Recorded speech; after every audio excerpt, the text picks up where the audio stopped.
Había creído siempre que el matrimonio traería estabilidad y felicidad, creciendo en un hogar amoroso pero modesto. Llevé conmigo los valores de mis padres fallecidos, amabilidad, humildad y resiliencia. A pesar de perderlos en mis adolescentes, sus enseñanzas me guiaban. Isen, mi esposo, me había cautivado durante la universidad, encantador, ambicioso y aparentemente perfecto.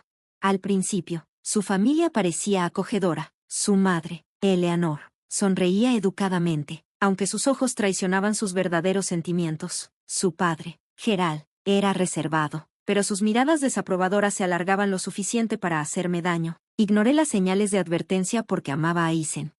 Después de nuestra boda, nos mudamos a la propiedad familiar de Isen, a instancias de Eleanor. Ella lo llamaba un arreglo temporal para ayudarnos a ahorrar para nuestra propia casa. En ese momento, parecía generoso. No sabía que estaba entrando en una jaula dorada. Los cambios fueron sutiles al principio, casi imperceptibles. Eleanor solía compararme con las esposas de los amigos de la familia, doctores, abogados o herederas adineradas. ¿Sabías que Olivia organizó un evento benéfico para 300 invitados ella sola? Comentó una noche, su tono lleno de admiración. ¿No es impresionante, Isen? Suena increíble, respondí, forzando una sonrisa. Es natural, continuó Eleanor, su mirada aguda. No todos tienen la educación para ello.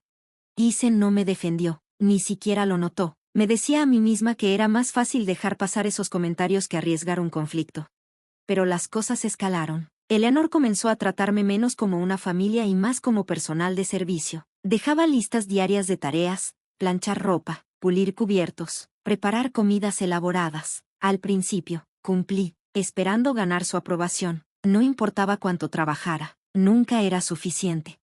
Una noche, después de horas preparando un plato de 3 tiempos, Eleanor empujó su tazón de sopa a un lado con un ceño fruncido. Está demasiado salado, declaró. Vuelve a hacerlo mañana y sigue la receta esta vez. Isen no dijo nada, evitando mi mirada. Con Isen trabajando largas horas. A menudo estaba sola en una casa que se sentía sofocante. Traté de enfocarme en pasatiempos y hasta consideré unirme a un curso de arte local, pero Eleanor desestimó la idea. Tu lugar está aquí, dijo. Hay mucho por hacer en casa. Entonces me di cuenta, Eleanor no me veía como la esposa de su hijo o como una pareja igual. Para ella, era un error, una decepción que se había casado con alguien superior a su nivel. Aún así, mantuve la esperanza. Amaba a Isen y creía que él me amaba. Seguro que notaría cómo su familia me trataba y tomaría cartas en el asunto. ¿No? El punto de inflexión llegó durante una cena familiar. Gerald invitó a un asociado de negocios, el señor Hawkins, un hombre rico e influyente. Las instrucciones de Eleanor eran incesantes. Asegúrate de que los manteles estén perfectamente planchados, ordenó, y no nos hagas pasar vergüenza frente al señor Hawkins. Él valora la clase, y aún estás aprendiendo. Sus palabras dolieron, pero asentí, colocando la mesa con meticulosidad. Cuando llegó el señor Hawkins, fui presentada brevemente antes de ser desterrada a la cocina. Mientras servía los aperitivos, oí a Gerald decir, ella tiene mucha suerte de ser parte de esta familia. Isen es demasiado amable, podría haberse casado con cualquiera, pero tiene un gran corazón. La implicación era clara, yo era un caso de caridad. Mi cara ardía de humillación, pero mantuve la compostura. Después de la cena, limpié sola en la cocina iluminada por la tenue luz. Lágrimas corrían por mi rostro mientras fregaba los platos, cuestionando cómo había llegado mi vida a esto. Esa noche marcó el comienzo de un cambio, una semilla de determinación plantada entre mi desesperación. Una semana después, Eleanor me convocó al salón. Sentada en el sofá adornado con una taza de té en la mano, anunció, vamos a volver a recibir al señor Hawkins pronto. Gerald tiene un trato importante en marcha y debemos causar buena impresión. Asentí. ¿Qué necesitas de mí? Todo debe estar perfecto, respondió con frialdad. Y esta vez, intenta no parecer tan simple. La presentación importa. Sus palabras dolieron, pero tragué mi orgullo y asentí. Mientras caminaba, el peso de sus expectativas me aplastaba. No era su nuera. Era una pieza en su búsqueda de estatus social. El día de la cena, trabajé incansablemente desde el amanecer. La casa brillaba. La mesa estaba puesta con fina vajilla y el aroma del cordero asado llenaba el aire. Para cuando llegaron los invitados, el cansancio se adhería a mí como una segunda piel. Estaba completamente agotada, pero Eleanor insistió en que me presentara adecuadamente. Cuando Mr. Hawkins cruzó la puerta. Su presencia parecía dominar la habitación. Era alto, vestido impecablemente y llevaba un aire inconfundible de autoridad. Sus ojos afilados recorrieron la habitación, deteniéndose brevemente cuando me encontraron. Por un momento, pensé que había algo que parpadeaba en su rostro, una mezcla de reconocimiento y sorpresa, pero desapareció casi tan rápido como apareció. La cena comenzó, y yo serví los platos en silencio, evitando hacer contacto visual con nadie. Cuando puse un plato frente a Mr. Hawkins, levantó la vista y dijo, «Gracias, señorita. ¿Nos hemos encontrado antes?» La pregunta me tomó por sorpresa, y tartamudeé, no creo que sí. Él inclinó la cabeza ligeramente, estudiándome. «¿Te pareces familiar?» Eleanor, siempre atenta, intervino rápidamente, su tono severo. «Ella es la esposa de Isen. Suelen mantenerse en las sombras». Mr. Hawkins asintió con cortesía, aunque su expresión permaneció con curiosidad. La comida pasó sin más incidentes, pero no podía sacudirme la sensación de que sus ojos me seguían, observándome, estudiándome. A la mañana siguiente, mientras recogía la sala de estar, escuché un golpe en la puerta, esperando un paquete. La abrí sin mucho pensamiento. Para mi sorpresa, era Mr. Hawkins. «Buenos días», dijo, su tono educado pero firme. «¿Puedo hablar contigo?» Me detuve vacilante. Por supuesto. ¿Debería llamar a Gerald? No, dijo, sacudiendo la cabeza. Vine a verte a ti.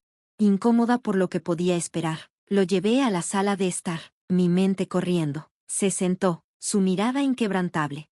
Estuve toda la noche pensando, comenzó. No puedo sacarme de la cabeza la sensación de haberte visto antes. Fruncí el ceño, insegura de hacia dónde iba esto. No creo que sí. Quizás no directamente, respondió, sacando su teléfono. Pero, ¿esto te resulta familiar? Me mostró una fotografía, y mi respiración se detuvo en mi garganta. Eran mis padres, más jóvenes y sonrientes, posando junto a un Mr. Hawkins mucho más joven en lo que parecía un evento formal. ¿Cómo tienes esto?, susurré. Era muy amigo de tus padres hace muchos años, dijo, su voz suavizándose. Tu padre y yo trabajamos juntos, y tu madre era como una hermana para mí. Cuando te vi anoche, no podía creer mis ojos. Eres su hija, ¿verdad? Las lágrimas me llenaron los ojos mientras asentía. Sí, pero murieron hace muchos años. Él se recostó, una mezcla de tristeza y alivio en su rostro. No tenía idea. Solían hablar mucho de ti, lo orgullosos que estaban. Perdí el contacto con ellos después de que se mudaron y siempre lo lamenté. Por primera vez en años, me sentí verdaderamente vista. Las palabras de Mr. Hawkins eran una tabla de salvación. Sacándome del oscuro pozo en el que había estado hundida, preguntó sobre mi vida, y aunque vacilé en compartir demasiado, su preocupación genuina me hizo abrirme. Me alegra haberte encontrado, dijo finalmente. Tus padres fueron personas extraordinarias, y les debo mucho. Si alguna vez necesitas algo, no dudes en pedirlo.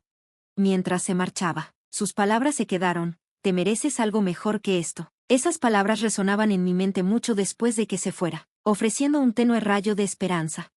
En los días siguientes, no podía dejar de pensar en nuestra conversación. Por primera vez en lo que sentía como mucho tiempo, no me sentía completamente sola. La memoria de mis padres, a través de él, se convirtió en un hilo que me conectaba a algo más grande, un sentido de pertenencia que creía perdido. Eleanor, sin embargo, no pasó por alto el cambio en mí. Una mañana, mientras fregaba los mostradores de la cocina, se acercó, sus ojos afilados entrecerrados. «Has estado muy callada últimamente», dijo. «No es que seas de muchas palabras, pero pareces distraída». Negué rápidamente con la cabeza. «Estoy cansada». Ella me estudió por un momento antes de asentir. «Bueno, mantén tu enfoque. Vamos a hacer otra cena la próxima semana. El ascenso de Gerald depende de asegurarse el apoyo de Mr. Hawkins». Mi corazón se hundió al pensar en otra cena. Otra noche siendo desfilada como una sirvienta. Pero luego recordé las últimas palabras de Mr. Hawkins. Te mereces algo mejor que esto. Unos días después, encontré un sobre dirigido a mí en la mesa del pasillo, algo que Eleanor o Gerald nunca se molestaría en manejar. Curiosa, lo abrí y me sorprendí al encontrar una carta manuscrita de Mr. Hawkins. Moví por la casa metódicamente, mi corazón palpitando con cada momento que pasaba. Esta sería mi última noche aquí. Los invitados comenzaron a llegar, llenando el aire con conversaciones amables y risas. Entre ellos estaba el señor Hawkins, quien me saludó con una sonrisa significativa, un silencioso asentimiento al plan de escape que había elaborado meticulosamente. En el comedor, el tintineo de los vasos y el murmullo de las conversaciones formaban un elegante decorado, como se esperaba. Eleanor me indicó que me quedara en la cocina, sirviendo platos y rellenando bebidas, pero el señor Hawkins no era de los que dejaban que permaneciera en las sombras. Ava, llamó cuando entré a la habitación con una bandeja de aperitivos. ¿Por qué no te unes a nosotros? Después de todo, tenemos mucho de qué hablar. El rostro de Eleanor se tornó de un rojo alarmante. Oh, no es necesario eso, dijo apresurada, su risa agrietada. Ella está aquí para ayudar, no para cenar. El tono educado pero firme del señor Hawkins cortó la tensión. Insisto, Ava es como familia para mí, y no permitiré que se la trate de otra manera. La habitación cayó en silencio. Gerald se removió incómodo en su silla, mientras Eleanor tartamudeaba buscando una respuesta. A regañadientes, accedieron a dejarme sentar. La mirada ardiente de Eleanor quemaba en mí, pero mantuve la compostura, fortalecida por el apoyo del señor Hawkins. Mientras la comida avanzaba, la conversación se centró en mis padres. El señor Hawkins compartió historias sobre ellos, como mi padre había sido su mejor amigo y como la bondad de mi madre había tocado a todos los que la conocieron. Por primera vez en años, no se sentían como recuerdos distantes. En sus palabras, volvían a cobrar vida. Luego, el señor Hawkins soltó la bomba. Ava, dijo, su voz serena y bondadosa, ¿les has contado sobre el fideicomiso que tus padres dejaron para ti? Mi corazón se detuvo. Miré a Eleanor y a Gerald, sus rostros pasando de la confusión al asombro. ¿Fideicomiso?, repitió Gerald, su voz espesa de incredulidad. Sí, respondió el señor Hawkins, su mirada calmada cambiando a ellos. Tus padres te dejaron una cantidad considerable para asegurarse de que nunca tuvieras que depender de nadie más. Me indigna ver cómo esa generosidad ha sido ignorada. Eleanor balbuceó, tratando desesperadamente de recuperar el control. Nosotros no sabíamos. Ella nunca lo mencionó. Mirándola por primera vez esa noche, hablé con calma, mi voz firme, porque nunca preguntaron.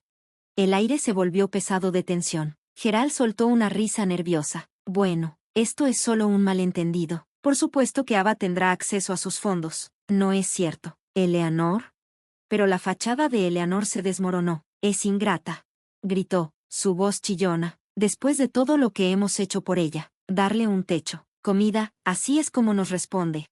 El tono del señor Hawkins fue decidido. Si por techo y comida entiendes explotación y maltrato, entonces sí, Eleanor, así es como te responde, reclamando su vida.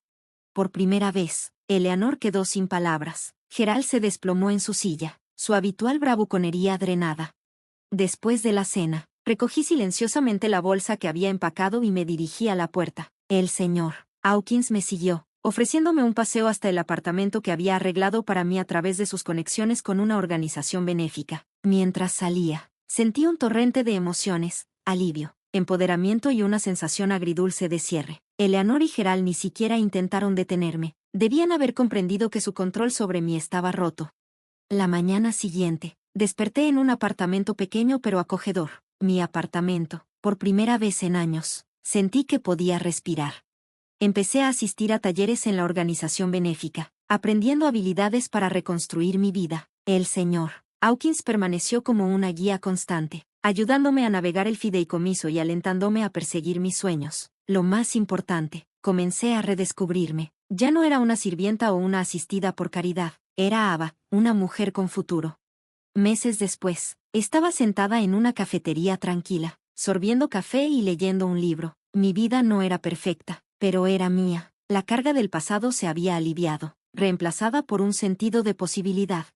Pensaba a menudo en mis padres, no con tristeza, sino con gratitud. Ellos me habían dado la fuerza para resistir, y ahora finalmente estaba viviendo la vida que habían soñado para mí. En cuanto a Eleanor y Gerald, supe por la enredadera que a Gerald no le dieron la promoción. Parecía que el karma tenía su propio modo de equilibrar las escalas, pero ya no eran mi preocupación. Mi vida estaba por delante de mí, y estaba lista para abrazarla.